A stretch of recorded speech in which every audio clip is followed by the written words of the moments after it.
The Galactic Council's Grand Chamber, a structure suspended in orbit around the binary suns of Atheron Prime, pulsed with unease.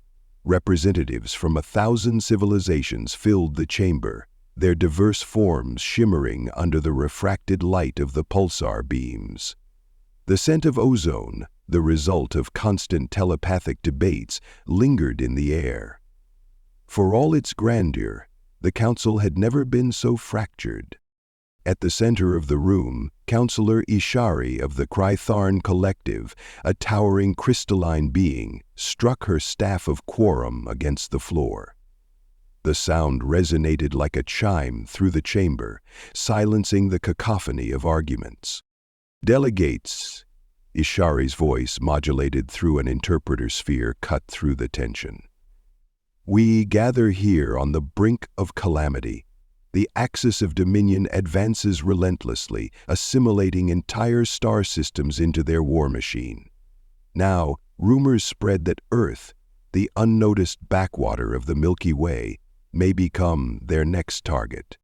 A collective murmur swept through the chamber. Earth, a primitive planet whose inhabitants were still confined to their single star system, unaware of the vast galactic stage. Yet its unique biological and atmospheric properties made it a tantalizing prize in the eyes of conquerors. "Why should we concern ourselves with Earth?" demanded General Zroth of the Hargoth Enclave, his insectoid mandibles clicking in irritation. "It's a speck of dust in a vast cosmos, its species hardly worth mentioning." "Hardly worth mentioning?" snapped Teresa of the Kinthari Alliance, her bioluminescent form flickering with indignation. "Do you not understand? Earth's biosphere contains unprecedented genetic diversity. If the Axis gains control, they could develop weapons and biotechnologies capable of devastating us all." The debate spiraled into chaos, voices overlapping, languages clashing. Ishari raised her staff again, and the chamber fell silent. "Enough. We must decide whether to intervene. Shall we protect Earth and risk drawing the Axis's wrath, or abandon it and risk them growing stronger?" The counselors glanced nervously at one another. The stakes had never been higher. On Earth, the night sky stretched endlessly over a quiet Kansas farm. Ethan Graves, a 17-year-old amateur astronomer, peered through his telescope at the faint glimmer of stars. To him, they were distant beacons of wonder, not the harbingers of impending doom. "You're gonna wear out your eyes, Ethan," his sister Emma teased, leaning against the doorway of their weathered barn. "Consider felines, dedicated to predatory behavior." "You don't understand," Ethan replied, adjusting the focus. "There's something out there. I've been picking up strange signals for weeks now. Rhythmic pulses, like someone's trying to communicate." Emma rolled her eyes. "You've been watching too many sci-fi movies." But Ethan wasn't imagining things. His crude radio array had intercepted faint transmissions from the Galactic Council itself, though he couldn't decipher their meaning. If only he knew the full scope of the galactic drama unfolding above his head. Unbeknownst to Ethan, a cloaked Axis scout ship hovered just outside Earth's atmosphere. Inside, Commander Krith observed the planet with cold precision. His orders were clear: assess Earth's resources and prepare for assimilation. "Primitive," Kryde sneered, his metallic features glinting under the dim ship lights. "This world's inhabitants will pose no challenge. But their oceans, their flora, perfect raw materials for the Axis."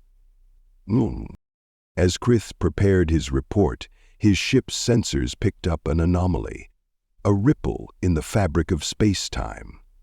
Moments later, a Galactic Council frigate decloaked nearby, its energy cannons aimed directly at the Axis vessel. "Commander Krith," a voice crackled over the comms, "withdraw immediately. Earth is under the protection of the Galactic Council." Krith's eyes narrowed. "So, the Council intervenes.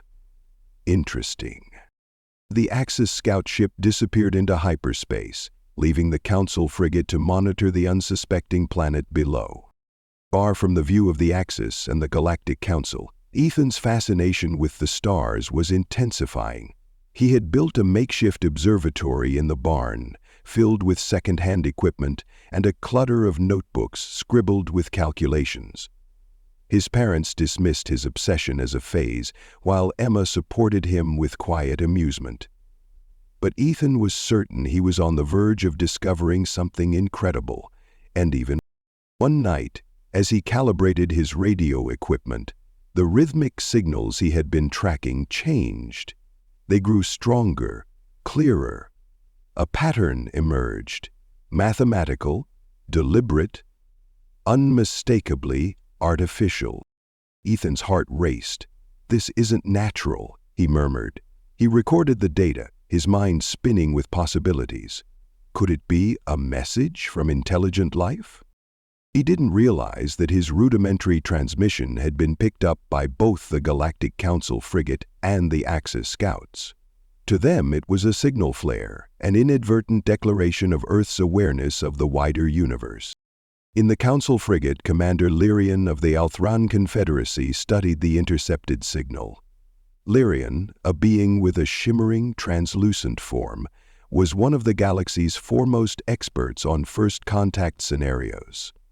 "And this is unexpected," Lyrian said, her voice melodic and contemplative. "Earth's inhabitants have begun to look beyond their world. We must act quickly. If the Axis intercepts this, they will see it as an opportunity to exploit their naivety." Back on the Axis flagship, the signal had already been decoded. Krith's superior, Overlord Drazen, viewed the development with cold satisfaction. "A signal?" Drazen hissed, his serpentine eyes narrowing. "Their curiosity will be their downfall. Prepare the fleet. We will strike before the Council can establish a foothold." As the galactic forces prepared for their next moves, Ethan found himself at the center of a storm he couldn't yet comprehend. The signals he intercepted began to include bursts of information. Images, schematics, and mathematical sequences far beyond human understanding. He shared his findings with a small online community of amateur astronomers, sparking a wave of speculation and excitement.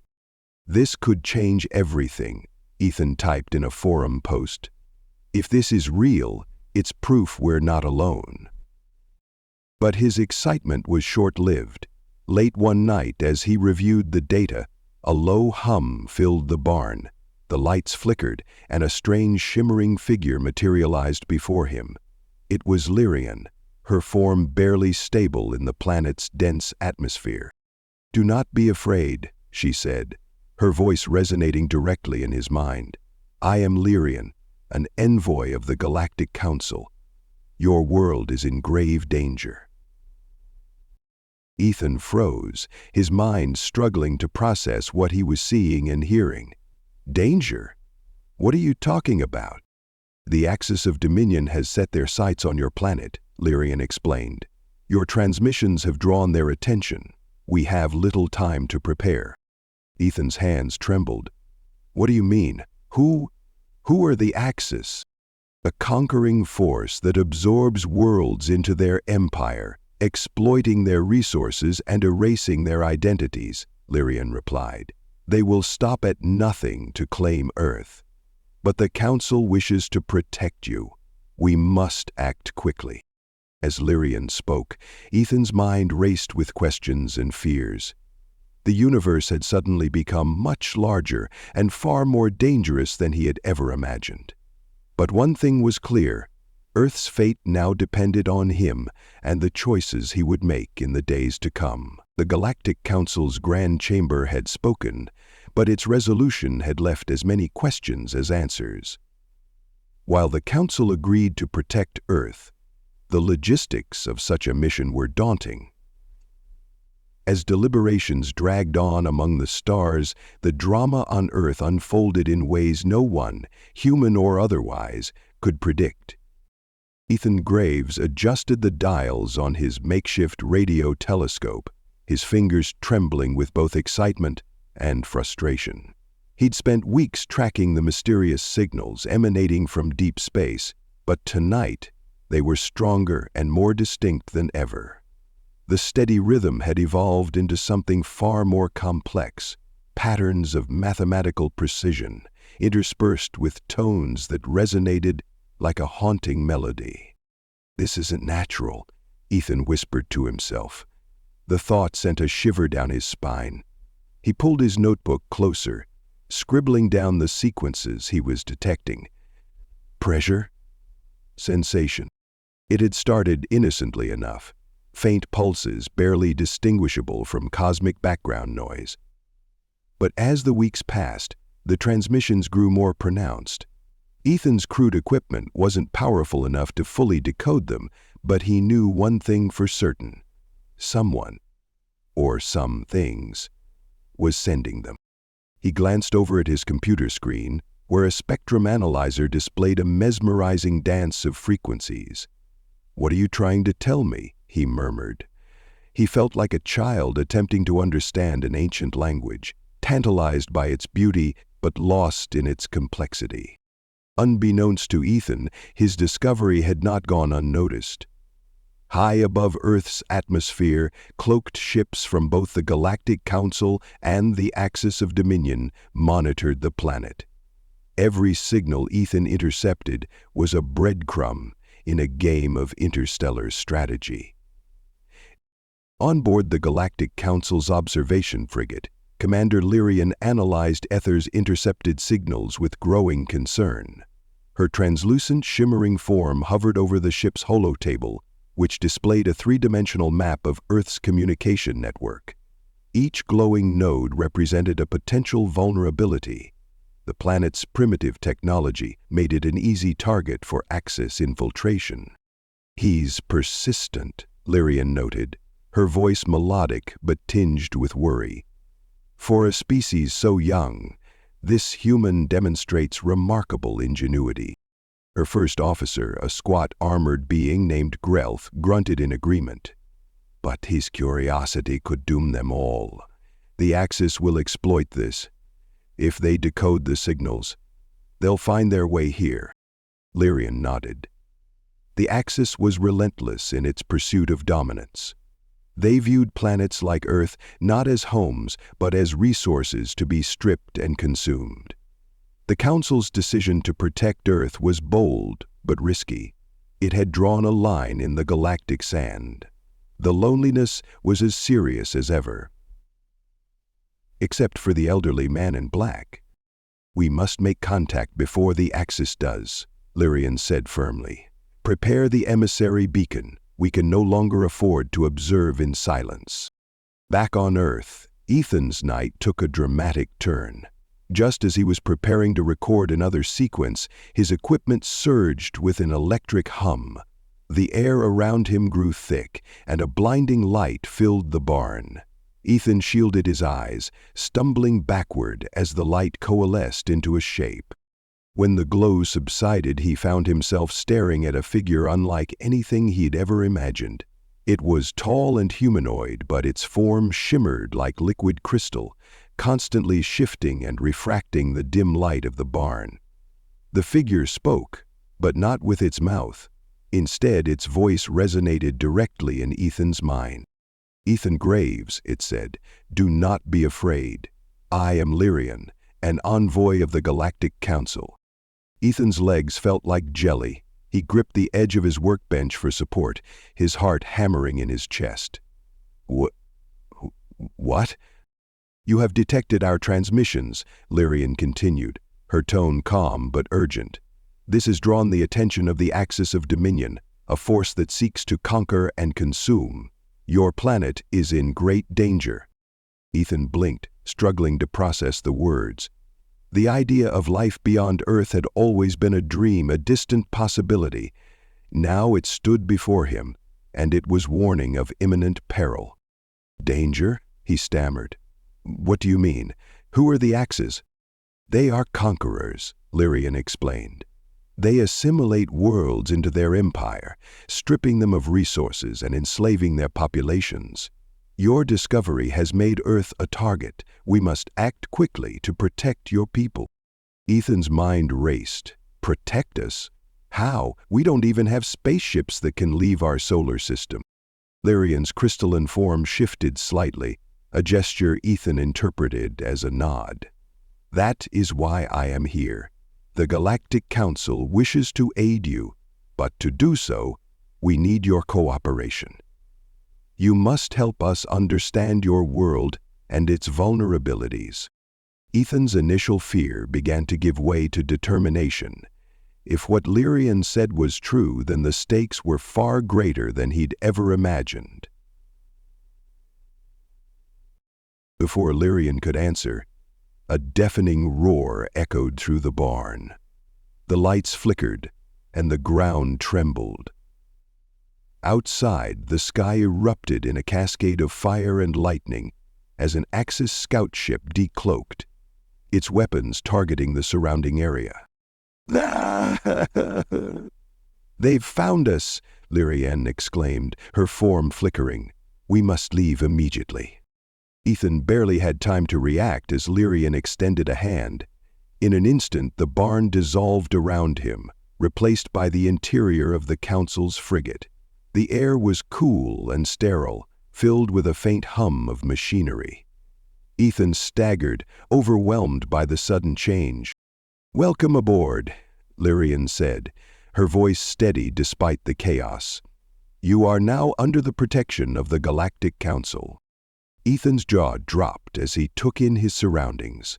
The walls glowed with an otherworldly light, and beings of various shapes and sizes moved with purpose. He felt like he'd stepped into a science fiction movie. But this was no fantasy. It was real, and it was happening to him. "But what about my family?" Ethan asked, panic creeping into his voice. "Are they safe?" It was quiet in the room. "For now," Lyrian assured him, "the Axis's immediate focus is on you and the knowledge you've gained. But they will not stop there. If we do not act, they will target your entire world." Ethan's fists clenched. "Then let's act. Tell me what I can do." Lyrian studied him for a moment, her crystalline form shimmering with an inner light. "Your willingness is admirable, but this will not be easy. The Axis is a force unlike anything your people have faced. To protect Earth, we must convince your leaders to unite and prepare. And we must do so quickly, before the Axis brings their full might to bear." Ethan nodded, determination hardening in his gaze. He didn't know how he'd ended up in this situation, but one thing was clear: the fate of his world was at stake, and he would do whatever it took to save it. Meanwhile, aboard the Axis flagship, Overlord Drazin studied the reports from the scout ship with cold satisfaction. The humans' transmissions had confirmed what the Axis had long suspected. Earth was rich in resources and ripe for conquest. But the presence of the Galactic Council complicated matters. "They seek to protect this primitive world," Drazin hissed, his serpentine eyes narrowing. "Fools. Their interference will not stop us. Prepare the fleet. We will crush their resistance and claim Earth as our own." The Axis forces began to mobilize, their ships gleaming like dark knives against the backdrop of space. For them, Earth was just another conquest, another step in their relentless march across the galaxy.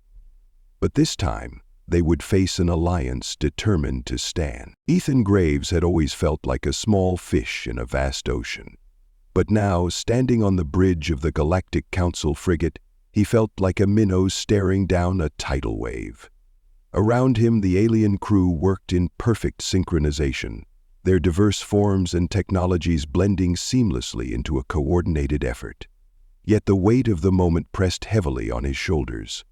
He had gone from a nobody in Kansas to the linchpin of Earth's survival in a matter of hours. And the bridge buzzed with activity.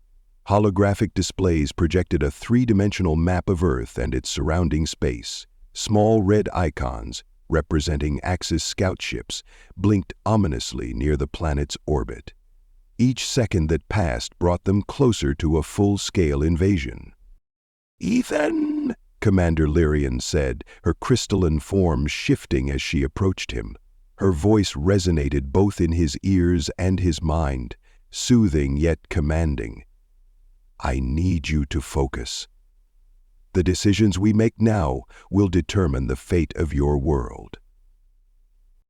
Ethan nodded, his throat dry. "What do you need from me?" Lyrian gestured toward the holographic map. "Your people have limited technology and no means to defend against a threat of this magnitude, but they are resourceful and resilient. If we are to help them, we must understand their strengths and weaknesses. That is where you come in." Ethan's mind raced. Strengths and weaknesses? Earth's greatest strength was its people, but how could farmers, teachers, and construction workers stand against an intergalactic empire? Still, he couldn't let doubt cloud his resolve. He stepped closer to the display. "If the Axis attacks, they'll target our cities," he began. "New York, Los Angeles, Beijing, London.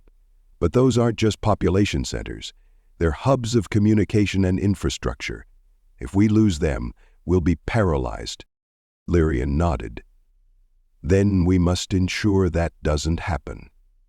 Grelth, begin analyzing Earth's communication networks. We need to establish secure channels to coordinate with their leaders." A guttural noise came from Grelth, her first officer, as he tapped at a glowing console. "Primitive systems," he grunted, "but adaptable. We can integrate our technology to enhance their resilience."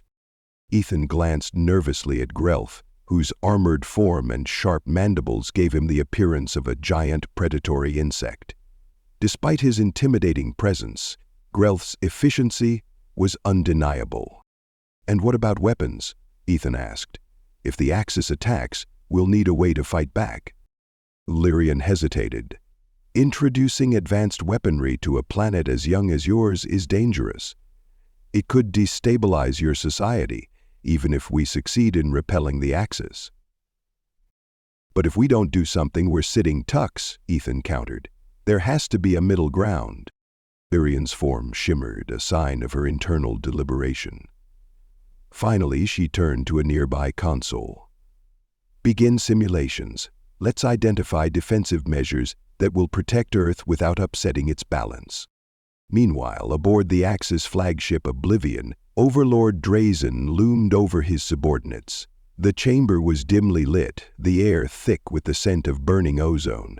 The ship's command center was a stark contrast to the Council's harmonious bridge. It was a place of calculated cruelty and relentless ambition. "Report," Drazen hissed, his serpentine eyes glowing faintly in the darkness. An officer stepped forward, his metallic armor reflecting the flickering lights. "Our scouts have confirmed the presence of a Galactic Council frigate near Earth. They are attempting to shield the planet." Jacine's lips curled into a cruel smile. "So they think to oppose us. How amusing. Prepare the fleet. We will crush their resistance and claim this world as our own." "Yes, Overlord," the officer replied, bowing low before retreating. Drazen turned to the central viewport, where Earth hung like a fragile jewel against the backdrop of space. To him, it was not a home or a haven, but a resource, a prize to be harvested and consumed. The Council's interference was an annoyance, but it would not stop the Axis's march toward dominance. Back on the Council frigate, Ethan sat in a small briefing room, his head spinning from the rapid succession of events. Lyrian and Grelth joined him, projecting a holographic display of Earth's geopolitical map. "Your world is divided into many nations," Lyrian observed. "This fragmentation complicates our efforts. How can we unite your leaders to face a common threat?" Ethan frowned, considering the question. "It won't be easy. A lot of countries don't trust each other, But if we can prove the threat is real, they might come together. Lyrian's form shimmered with determination. Then we must make them see. We will contact your leaders directly and share what we know. But we must tread carefully. Fear can unite, but it can also destroy. What about my family? Ethan asked suddenly. They don't know what's happening. I can't just leave them in the dark. Lyrian's expression softened. Your family is important to you. We will ensure their safety. But for now, your role here is critical. Ethan nodded, though his heart ached with worry. He could only hope his parents and sister were safe back in Kansas, unaware of the storm gathering around them. The first step in the Council's plan was to establish contact with Earth's governments. Using their advanced technology, they intercepted global satellite networks and transmitted a carefully crafted message to major world leaders. The holographic broadcast featured Lyrian, her shimmering form projected into meeting rooms and war chambers across the globe. Leaders of Earth, she began, her voice calm yet commanding.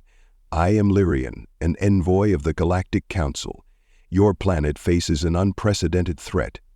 The axis of dominion, a conquering force that spans galaxies, has set its sights on your world. We are here to help you prepare. The reactions were predictably chaotic. In Washington, D.C., the President of the United States stared in stunned silence as Lyrian's image flickered before her. In Beijing, military officials scrambled to analyze the transmission. In Moscow, leaders debated whether it was some elaborate hoax.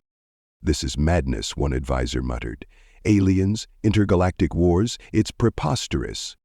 But as the message continued, the evidence became undeniable. Lyrian shared intercepted transmissions from the Axis, detailed scans of their ships, and chilling footage of planets they had conquered. By the end of the broadcast, there was no room for doubt. We cannot face this alone, Lyrian concluded. Unity is your greatest weapon. Together we can resist the Axis and protect your world. Divided, you will fall. Ethan watched the broadcast from the frigate, his stomach churning with anxiety. He could only imagine the chaos it was causing on Earth.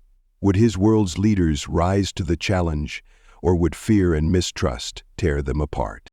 It's out of your hands now, Lyrian said gently, sensing his unease. You've done more than anyone could ask. Now, we must prepare for the battles ahead. Battles ahead.